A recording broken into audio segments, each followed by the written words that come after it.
Assalamualaikum warahmatullahi wabarakatuh. Sebelumnya, perkenalkan kami dari kelompok 2 yang akan memaparkan hasil resum jurnal dari kelompok kami.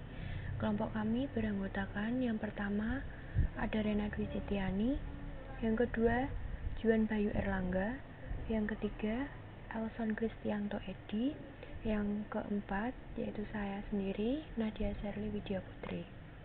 Ekstraksi cair-cair pada herba ciprukan yang diambil dari jurnal yang berjudul Aktivitas Antioksidan Ekstrak dan Fraksi Herba Ciprukan atau Pisalis angulata terhadap DPPH 1,1-divinyl 2-pikrilhidrasi. Sampel yang digunakan adalah herba ciprukan atau Pisalis angulata. Kemudian ekstraksi pada cair yang digunakan yaitu ekstra herba ciprukan dengan pelarut N-heksan, etil asetat, dan air. Ekstrak etanolik dibuat dengan cara 400 gram serbuk herba ciprukan dimasukkan dalam panci lalu ditambah dengan etanol 96% sebanyak 3000 ml. Maserasi dilakukan selama 5 hari dengan penggojokan.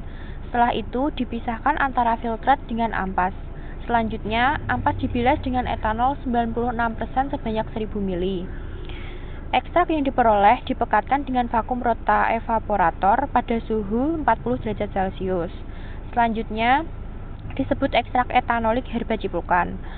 Ekstrak etanolik yang diperoleh kemudian ditimbang sebesar 10 gram dan disuspensi dengan air sebanyak 75 ml, lalu dipartisi dengan N-heksan sebanyak 75 ml selama 3 kali pada corong pisah.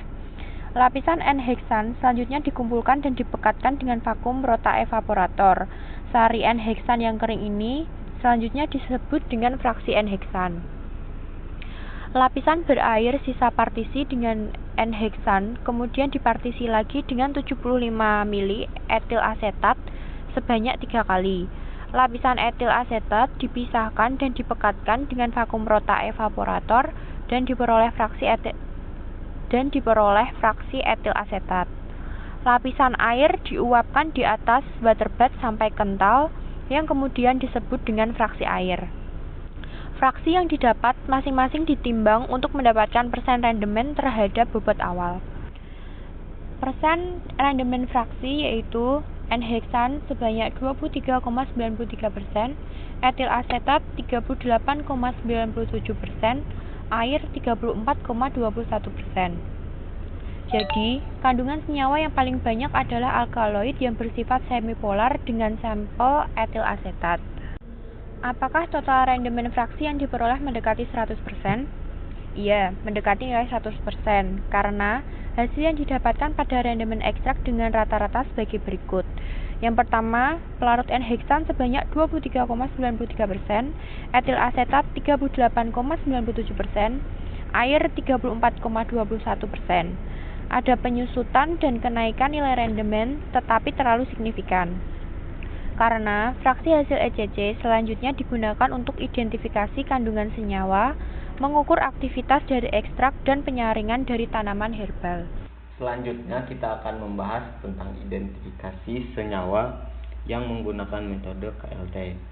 Senyawa yang diidentifikasi merupakan senyawa yang memiliki aktivitas antioksidan, yaitu alkaloid atau reagen Dragon-Drov, flavonoid atau uap amonia dan reaksi stiborat, steroid dan terpenoid atau reagen Lieberman-Burkhardt, tanin atau reaksi FeCl3 dan sponin atau reaksi anisaldehyde. Dan untuk metode KLT itu sendiri untuk tiap senyawanya pada fraksi sama.